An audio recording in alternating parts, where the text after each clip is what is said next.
Man, this video was either going to get me a lot of hate or a lot of people are going to be happy about this video because I'm actually talking about Yuta's potential.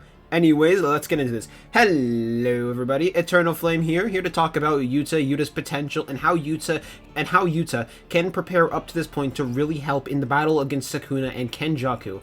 Purely because, well, Yuta's kit is kinda lacking a lot. But before we get into that, be sure to subscribe if you like anime content like this. And yeah, without further ado, let's get straight into this video. Now, I should mention the fact Yuta has a lot of potential. Like, a lot of potential. So he has a lot of room to grow over this 1 month time skip. And I've seen a lot of people who think Yuta right now is already strong enough based on the feats he shows, but I'm just gonna tear that entire argument apart first before we even get into how Yuta can improve. Purely because, in my opinion, Yuta is nowhere near enough right now to be a good assistance to even a tired Sukuna or Kenjaku right now. And that's for the pure reason of Ryu. Like, Ryu really took Yuta's scaling down quite heavily, because there's like the issue of Ryu and Yuta are able to fight relative to each other at full power. Whether you think, sure, yes, Yuta was probably holding back in cursed techniques to not kill him, but Yuta wasn't holding back in terms of output or ability. Because here's the thing, if Yuta could have taken out Ryu earlier, he would have.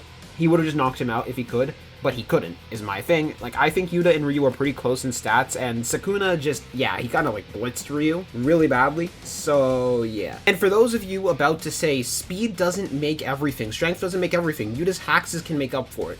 It really does in this specific case, because Sukuna is just going to move so fast that Yuta can't really do anything about it, even in this tired state, because I don't think a tired Sukuna is going to be equal to 15 finger, or even weaker than 15 finger.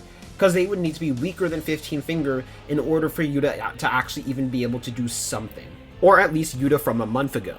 But that is Yuta from a month ago, and why do I think a month ago is so important to distinct the difference? Well, this is something that I feel a lot of people have forgotten for Yuta's potential. In a total of 3 months, he was able to regain the special grade rank, when Yuta wasn't even that determined to train, he was just training to get stronger. He went from grade 4 level without Rika to recreating Rika and mastering that cursed energy all the way to special grade in 3 months. The difference is, this is going to be a more determined Yuta who knows what is at stake, who has been training for a month. And that is the main important thing that I think is going to happen for Yuta.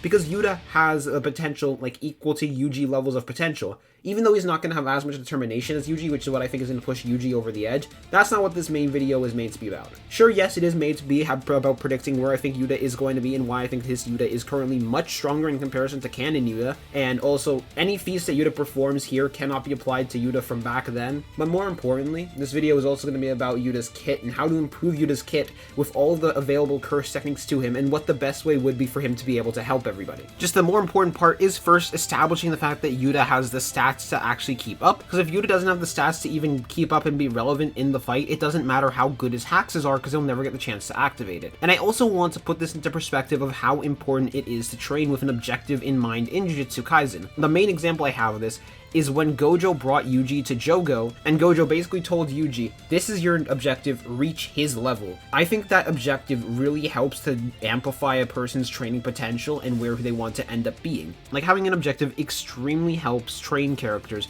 and helps their potential, and that's the reason why Gojo gives them goals for them to reach. Whether it's himself, whether it's Jogo, etc., this goal of what to reach will help them ascend and help them get much stronger, which is why I think this Yuta is now strong enough and it would make a lot of sense for them to be able to at least keep up relatively with Kenjaku or Sukuna in this tired state. Especially considering their goal and objective is going to be Kenjaku and Sukuna, who Kenjaku, they all know beating them with just special grades alone is not going to work, and that Kenjaku can't be beaten in a 1v1, and Sukuna is someone who can be considered at least on the level or rivaling Gojo, and that is something they all know by this point. But it's not just the stats that are the important thing. Now I'm going to go into every single curse technique I think Yuta needs to bring in order to actually do something, and what would be the smart move for Yuta to do. Now, the first technique that I think Yuta really needs, especially by this point, in order to do something against both of the heavy hitters, is Angel's technique.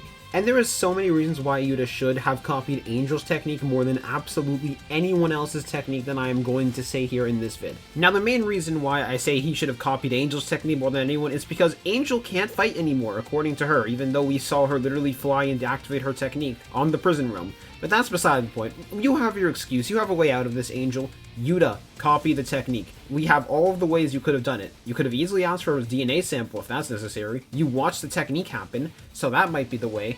This is a technique that I think Yuta needs to copy more than any of the other techniques, especially considering who he's fighting against of Sukuna and Kenjaku, where this technique could potentially counter both of them really well. It's already shown to be a threat to Sukuna when it's in a weaker person's body, in Angels. So imagine Yuta using this technique on a tired out Sukuna, and it could be a potential way to help get Megami out. Or they use it on Kenjaku, which could disable one of his techniques. For example, like the body swapping technique, which might just kill them on the spot. Or it might be the way around cursed spirit manipulation and how to help out with that. Either way, Yuta needs to copy this technique more than anyone because it is way too useful for them not to copy it. And if they didn't copy it, I'm just going to call it dumb. But I also can see them not actually adding this to Yuta's arsenal purely because of how busted this technique is, because it disables cursed techniques. And it's basically super effective on evil people, which Kenjaku and Sukuna are both that. But this is the technique Yuta needs to copy if he wants to be at all useful to any of the final battles, in my opinion, especially with his massive amounts of cursed energy that he's shown before this, let alone what he would have now. Now, this could especially be useful if it's used in combination with cursed speech in order to make them stop in their tracks and then use the technique on them, or used in a tag team type manner.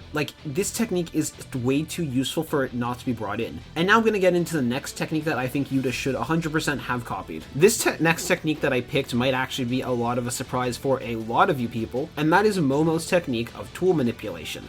Now, why am I saying that this is the necessary thing that I think he should have copied? Well, there is one thing about Yuta that I think a lot of people have forgotten. Rika stores a lot of cursed tools. So if Yuta was to have tool manipulation, especially with his massive amount of cursed energy, then he could use all of the tools at once to have them levitate next to him and use them all in combat. The main problem with Yuta is he kinda only has 2 arms, so he can't really use them all at once, but if he were to copy Momo's technique and utilize it in combat, then it would be way too useful for him, because then he could just telepathically control all of the cursed tools at once in order to have them attack a person, and just use all of their abilities on a person, and that would be kinda nuts. And it's just extremely useful. It also counters one of Yuta's biggest weaknesses, which is him not being able to fly, but that also is kind of already countered by the fact Yuta now is sky manipulation too, so that's not as much of a problem. But him with tool manipulation would be way too useful, because now we can use all of those cursed tools we saw at once that were stored inside of Rika, rather than just having to resort to using one, because he can only have one equipped at a time, because yeah, he only has 2 hands. He also could likely fire out Wind Blast like Momo could do, but a lot more potent due to the fact that Yuta just has so much more cursed energy in comparison to Momo. And what is the next technique that I think he really needs to copy in order to actually be useful in this fight? Well, that technique would be Kirara's technique, purely because of just how useful that would be for battlefield control in an actual fight like this, where you need to know how stars specifically align in order to assist in combat. Now, this would not be useful against Sukuna whatsoever, purely because he has Megami's memories, so he'd know about that. But it would be way too useful against Kenjaku, who would be forced to move and have to spend time to try and figure it out, where he could use it with Maki and Hikari in order to help out with that fight. And, well, yeah, it's a good way of helping team fights. It's not that good solo, in my opinion, but it's still really good battlefield control nonetheless, and it would really help Yuta's kit quite a lot. The next technique that Yuta can copy is Ryu's technique. And for those of you who might be thinking, Yuta can't copy dead people's technique, he copied Drew's technique, who was killed by that point. So yes, he can.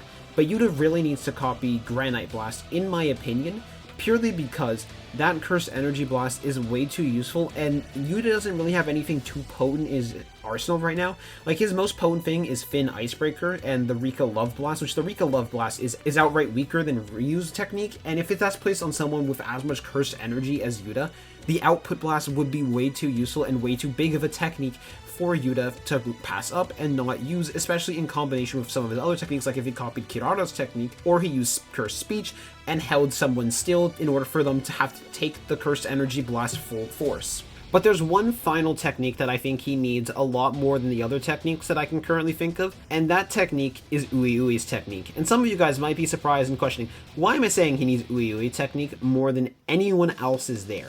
And that is for one very, very simple reason: the teleportation.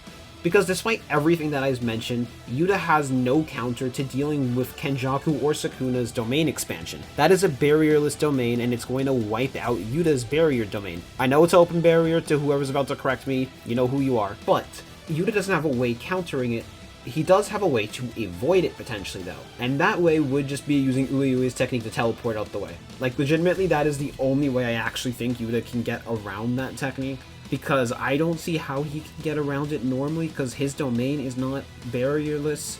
His domain is not that good. It's not clashing against Kenjaku's or Sukuna's even with this amp of like a month. It's just, this is the only way where if they can bait Kenjaku into using the domain, he's just going to teleport away a moment before he can hit. Because unlike Gojo, he's not arrogant enough to want to think he can domain clash against them, and especially considering he knows the way of what's going to happen if he tries that. I do also want to say he can probably copy Toto's technique and get similar results, but Toto's technique is much harder to trigger a teleport than Ueyui's technique, which is why I said Ueyui's, but either of them work. So, with all of these abilities, I do think Yuta is fully capable of taking out Kenjaku, potentially alone, if I'm going to be completely honest with you, if he plays his cards really, really smart. For example, if he uses Angel's technique early on in the start, or uses Curse Speech alongside Angel's technique, it might just fully take out Kenjaku to begin with. If he uses Ryu's technique to deal with a lot of cursed spirits, or he uses tool manipulation to manipulate all of the cursed tools and use them all in combat together and just overwhelm them. But there is one huge weakness that will eternally exist for Yuta, at least that I can't figure out a way around it yet, which is Yuta's entire 5-minute timer, and that's kind of like the main thing and main weakness, but that's why I've been trying to focus on ways he can quickly take out either Kenjaku or Sukuna. He cannot risk a 5-minute long fight, which is why I think all these techniques are the perfect ones for him, because they're the perfect way to hold someone still, force control of a battlefield, and then use the ability that can likely one-shot either of them through Cursed Speech or through Angel's technique, which would be super effective on the both of them, especially someone like Kenjaku. And this is how I think Yuta can take them out. Maybe there's techniques that I missed that you guys have ideas of. For example, he might be able to copy Idle Transfiguration. Who knows? But I want to see what you guys' thoughts are in the comment section below on the Arsenal kit that I gave Yuta to potentially help him fight against Sukuna and Kenjaku. Anyways, I'll see y'all later. Peace.